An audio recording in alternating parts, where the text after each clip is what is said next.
Saturday. I forgot to put my headset in. Kiannaa Sadge here from Being in Sync.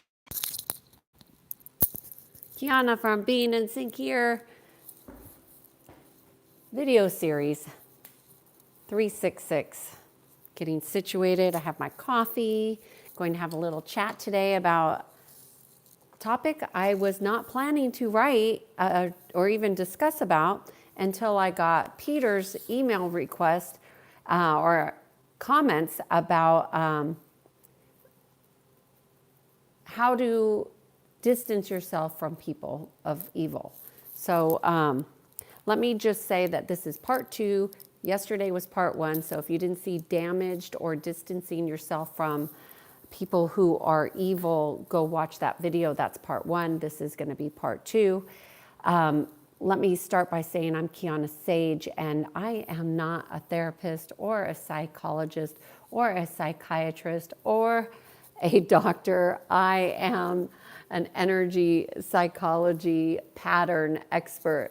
Essentially, I help people align with physical, mental, emotional, and spiritual bodies so we can be more aligned within. Hello, Wilson. Good to see you. So today's topic, very interesting topic. I'm going to wait for a few more people to join us here. And it's an important topic because a lot of people feel lost, but they don't know why they feel lost. So what I'm going to do today is, again, this is part 2. Distancing yourself from evil people is part 1. Hey, Sam, good to see you here.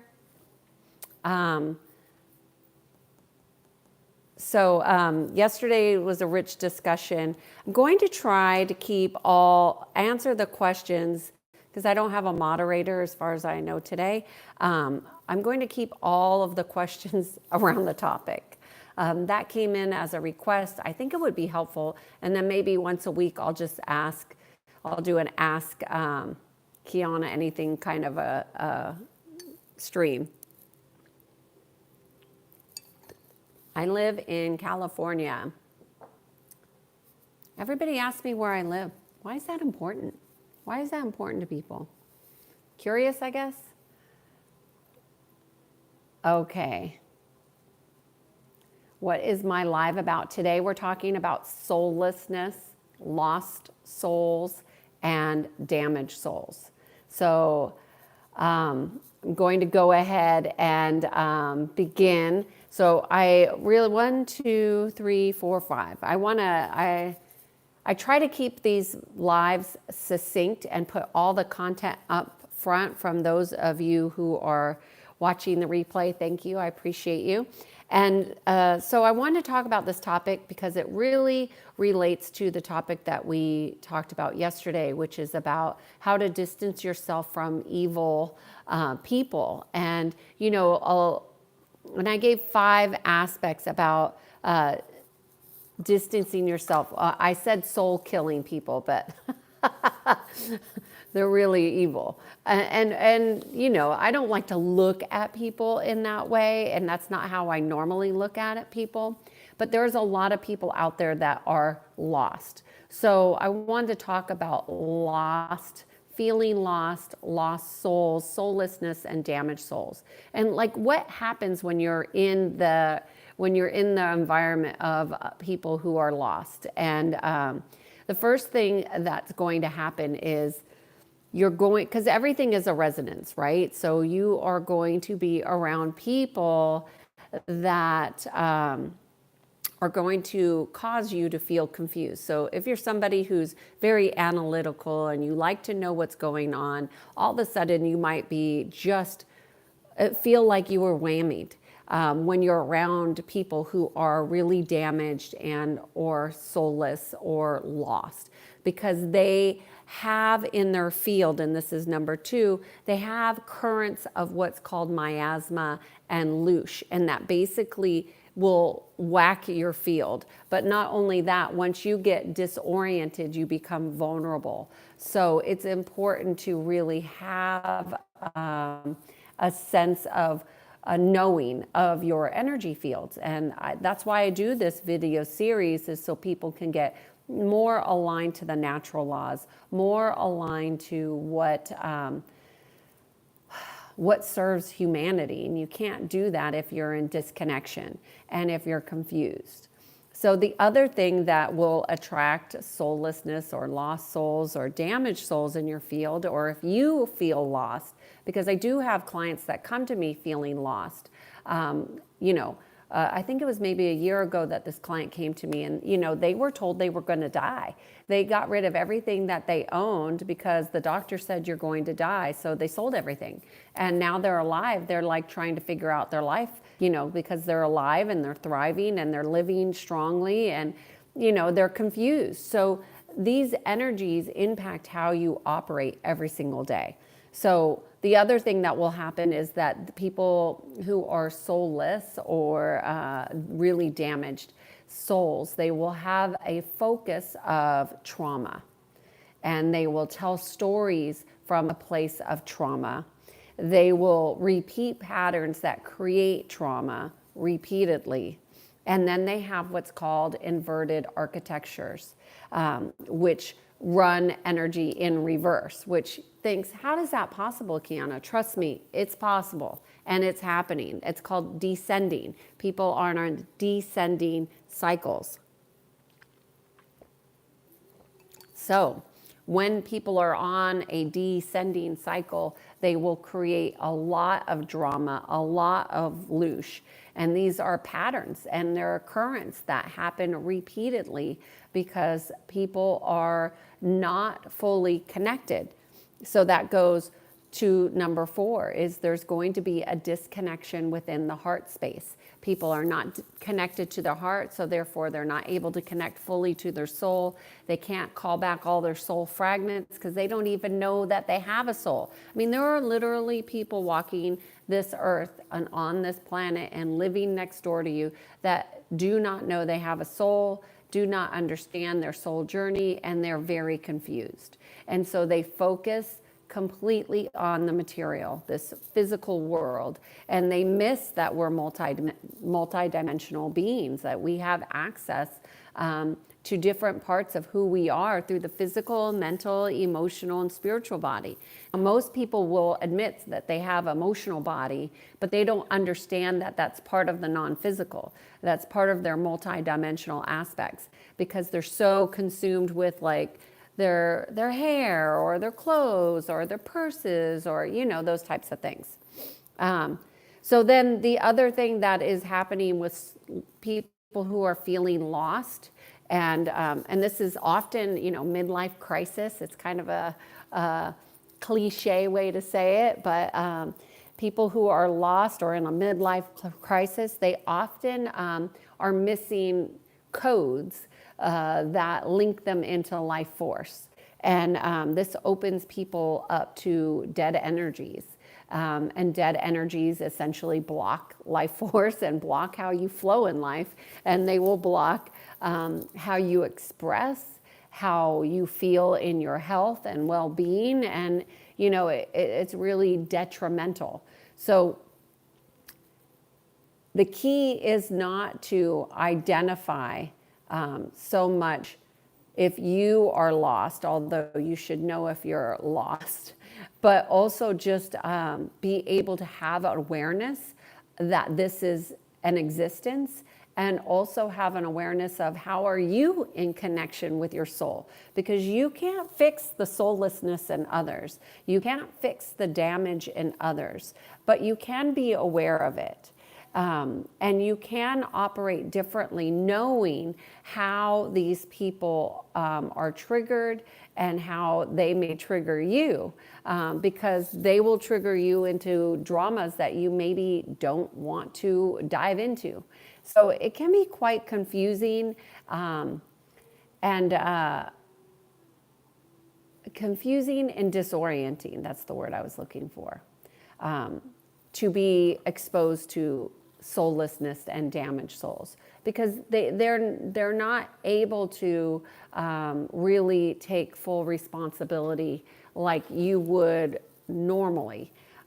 because they are not connected. See, that connection or that lack of connection is everything. And, you know, there are people that are very, seem like they have very sound mind that are totally disconnected from their hearts. They're totally disconnected from their soul, and that leaves them vulnerable for this dead energy, drama, miasm, loosh that gets gathered from their field. So that's the 5 things that I wanted to just throw out there as far as giving you guys some fodder to consider and think about. And then I'm just going to see if anybody has any questions or thoughts that you would think is important. Daniel, I'm going to get to you. I'm going to go to the top and then I'm going to come back down. Good to see you all. Good to see you back, Wilson and Sam and Mess. No, I don't. I don't know a lot of YouTubers. Sorry. I don't follow masses. This live, I told you what this live is about. It's about soullessness, feeling lost, damaged souls. Okay. Do I believe that there are people born without a soul, or do you have an answer to this, but coming to you from a teacher, right? Do I believe? So we're getting into our beliefs here, right? And our beliefs are powerful. So you're asking about my beliefs, and my beliefs are all, I work to have all my beliefs in alignment with the law of one, okay? The law of one mission. This is that everything is and of the creation and the creator. And so do I think that people are born without a soul? I think that people are born, and when they are born, there are nefarious energies that can interfere with how the soul is able to express.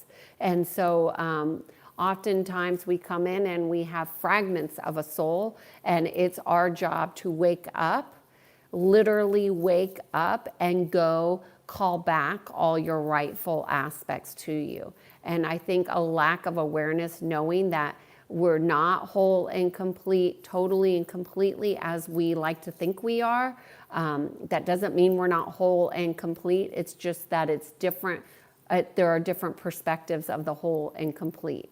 Yeah. So some aspects get blocked and we don't know why they're blocked. So it's important. So Aaron, I hope that helps and answers your question. But I do believe that there's a soul matrix, and I think that there are different aspects of us that are always in operation, but we need to integrate aspects of our soul back to have full expression and awareness and alignment. Daniel, I can't help to feel that religion has played a hand in this. And Daniel, I think, you know, what a lot of people aren't understanding, which you may have some insight into, is that there are some nefarious energies, whether you want to call them demonic, satanic energies, whatever you want to call them. They have worked their way into mainstream religions and manipulated things.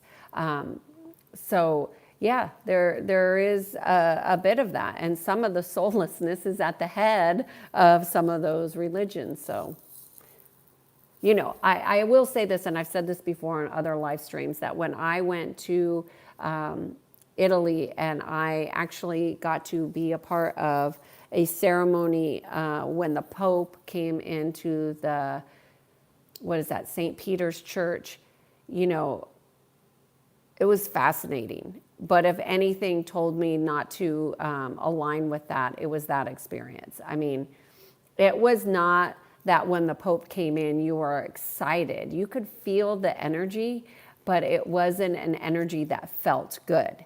As soon as this man came into the building, the energy shifted.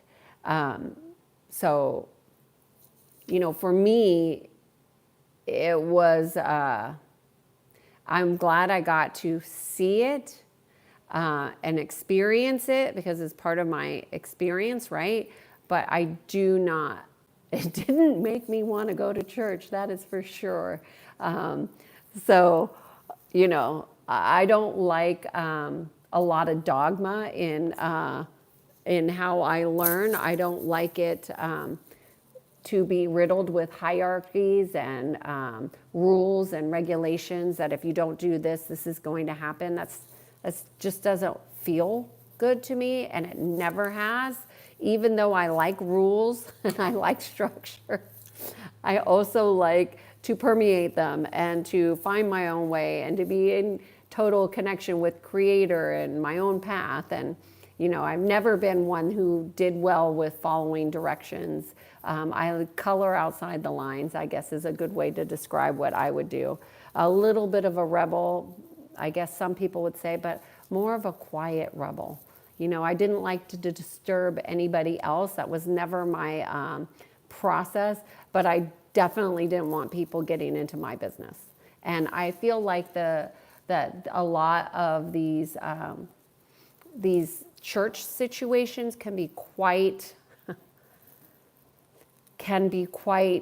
gossipy, and they actually have a lot of behaviors that are what I would consider unhealthy and not supportive of spirit and growth and living and thriving. So yeah, so that's that. Weary Bunny says it's free will to choose your own path. I think people need to choose their own path. Some people are being misdirected because they have fragments that are lost, that they've been traumatized. They have not been able to heal totally and completely because, let's be honest, like some of our offerings for healing are misdirected at best and harm more people than they help, I think, unfortunately. And so, you know, yes, we do have free will, but we have to also have awareness that we don't have all of our fragments together. So if we're fractured, how do you fix that? If you have a damaged soul, how do you know? Where do you go? Who do you get help from if you're not even able to identify that you have a soul? And I think that's part of the problem. Anyways.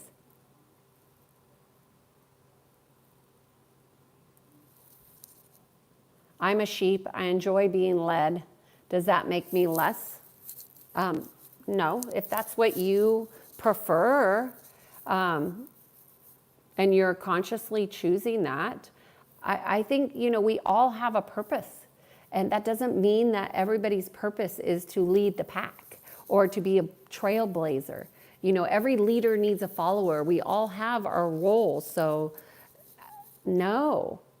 You're not less, no. We are all equally contributing to the collective, I believe. How we do that is different.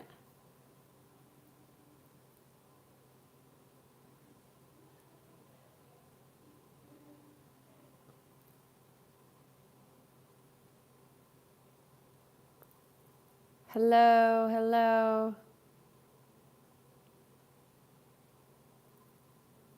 Did Christmas Mass there myself. Oh, what did you think? Oh, 2 million people. You want to make me scream, Jesus. That won't be happening.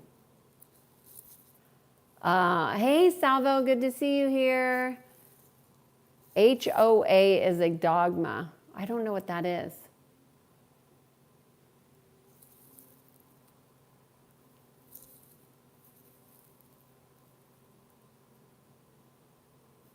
Clever religious chicks are crazy in bed.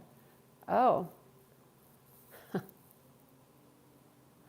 I would say all the Christian girls at my high school, they all got pregnant. So I don't know. Eric. Hi, Eric. Good to see you here. Oh, good. You're enjoying the video. Thank you for being here, Eric. I appreciate you.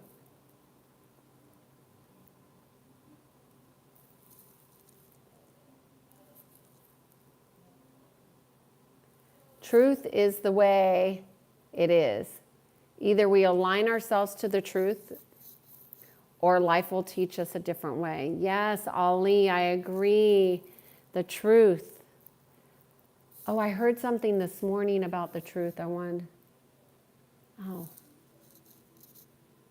I'll bring it tomorrow. Oh, Homeowners Association. Yes, HOA. You said HOAs are, what did you have to go back? HOAs are HOAs are a part of like you know, I used to have clients that would join the HOA as their community service, and they always hated it. So why do they hate it? What is the purpose of an HOA? It's to hold codes or hierarchies to your neighbors. You're supposed to love thy neighbor. You're supposed to be kind, but there's nothing kind about an HOA. You go and feel the vibe of an HOA and you check and see, you know, are they operating, what are their codes of operation? Is it kindness, compassion, integrity? Most of them are missing all those aspects.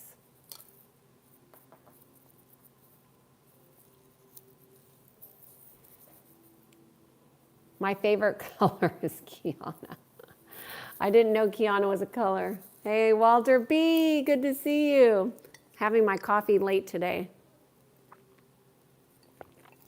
Well, thank you, pal. Hello, Ba. So anyways, you know, I think, you know, people who get stuck in their stories of trauma and using that to create drama is often a pattern of soulless people. You know, they use their traumas as a reason or an excuse to have poor or weak behaviors. Any questions or thoughts? I know this probably isn't a popular topic, but I'm just gonna say it's an important aspect of distancing yourself from soul-killing people, because why would soul-killing people why would they want to kill your soul? Why would they want to harm you? Because they're soulless, because they have damage that's so deep you can't see it, because they're lost, they're confused, they're trauma-focused, you know, they're running currents of energy that create miasma and loosh that it can make you feel like you've been whammied, like what just happened? And, you know, they're almost always totally, completely, and fully going to be disconnected from the heart. So John is saying just go surfing. Yeah, the water will heal you for sure. Pao is saying eat soul food. Nice, I like that.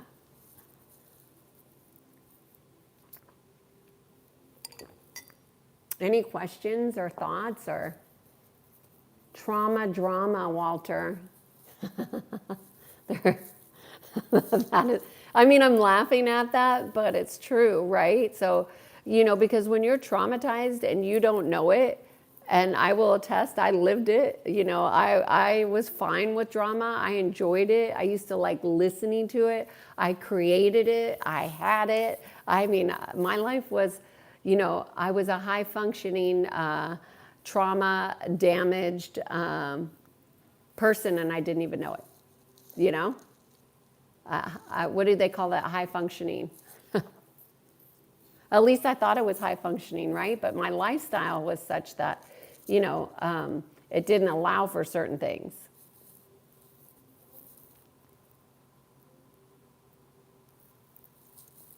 What brings life to the soul? Oh, gosh, connected to the heart, being in nature, having meaningful connections with others, not just being around others, but actually having meaningful connections. And I remember one time I was with my husband and he was saying how he had a meaningful discussion with somebody. And I was there and I was like, you guys weren't even connected. Like from my perspective, they weren't even connected. But he had felt that they had a meaningful discussion because they were in the presence of one another. But from my perspective, there was no heart connection. Neither one of them were in their hearts. And in fact, yesterday, my husband asked me to watch this, some YouTube something where they debate this guy. And I just watched maybe a minute or two of it. And not one of them were in their hearts. They were gaslighting one another. And it was all about ego, ego, ego, ego. And it was presented as if it was about the information and the facts, but it was really just about one-upping each other, which is, not very nice, I don't think. Anyways, let's see.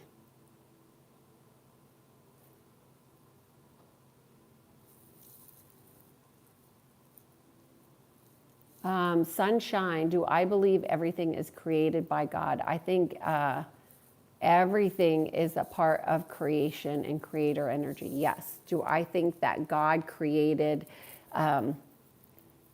AI, for example? I would say the answer is at the root. When you go to the root of all things, it's creator energy. That's what I believe.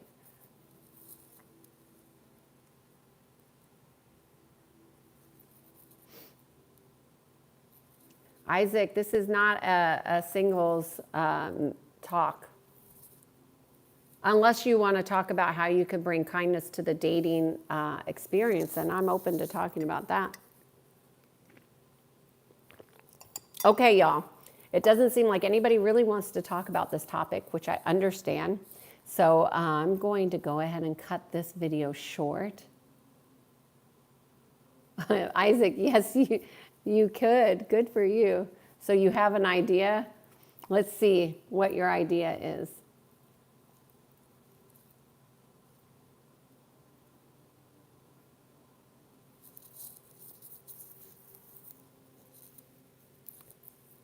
Do.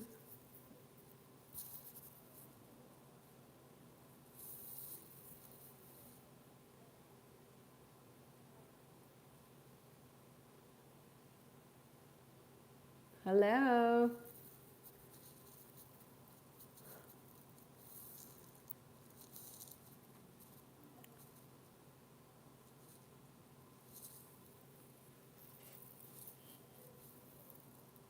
I don't know what, and you can ask about MBTI, but I don't know what that means.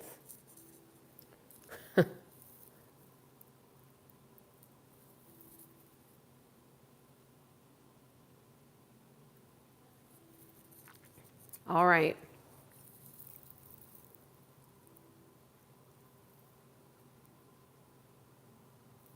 All right, y'all. It's a great day. It's Saturday. If you meet some soulless people, if you find that you've met a damaged soul, do your best to honor every being from your heart.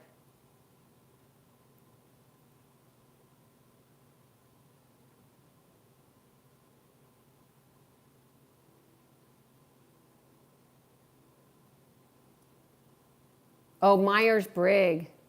I have not done Myers-Briggs for years.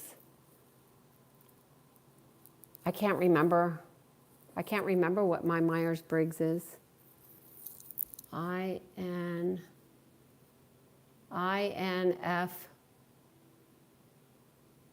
Can't remember the last one. It was like 1% of the population is what I was. That's what I remember. I can't remember the last letter.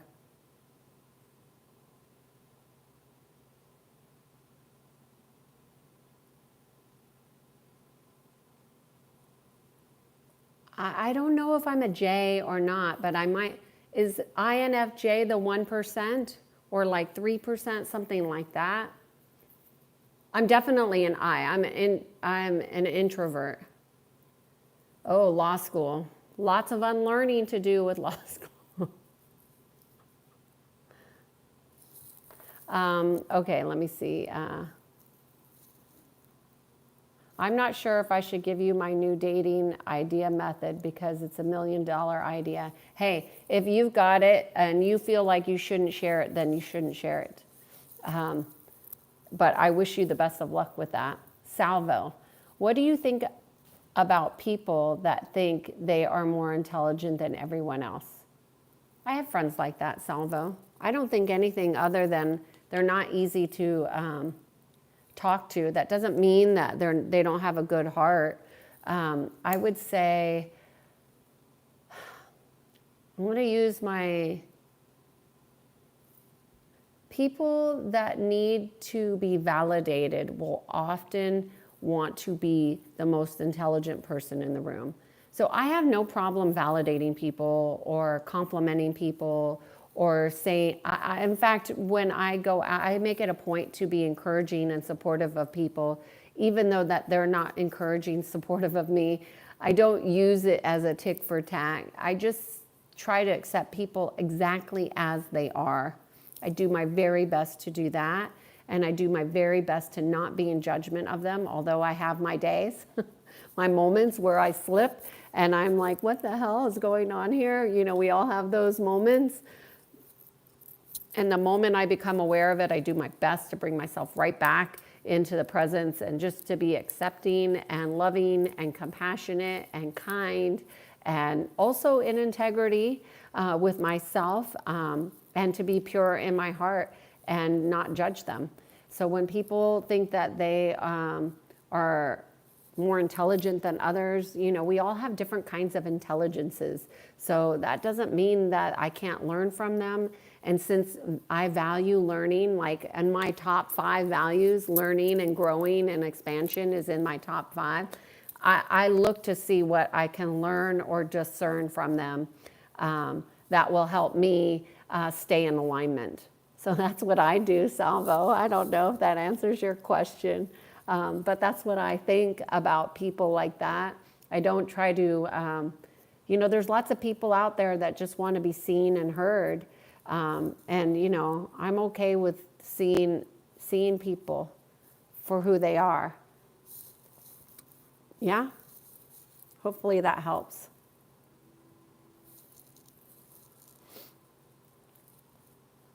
White Shooter, I'd love to take you out on a date. Olive Garden. I hate Olive Garden. Thank you, White, though.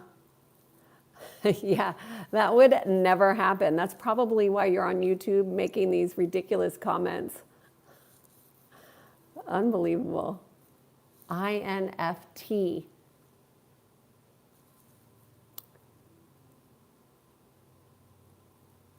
Why do you think the Myers-Briggs is important? We're totally off topic here, but why not?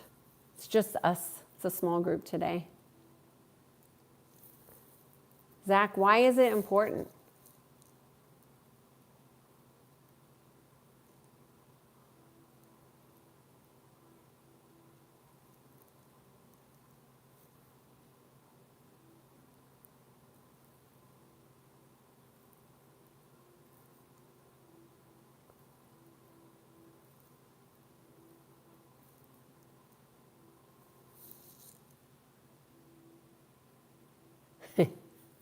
You can't bring an Italian to an olive tree. Interesting analogy. You're obviously not from the United States because we don't talk in those terms. Okay, you all, this chat is ridiculous. I'm going to cut it off today. I hope you have a great day. And I will see you. I will be back tomorrow for more Being in Sync 366 video series.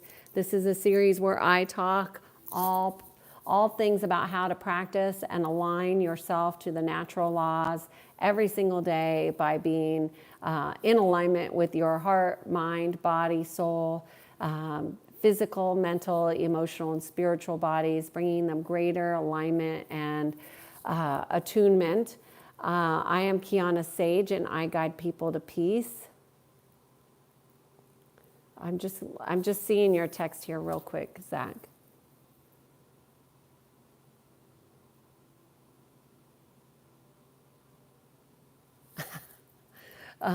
John Slanger, you can't be lined up with me as one when you're in your head.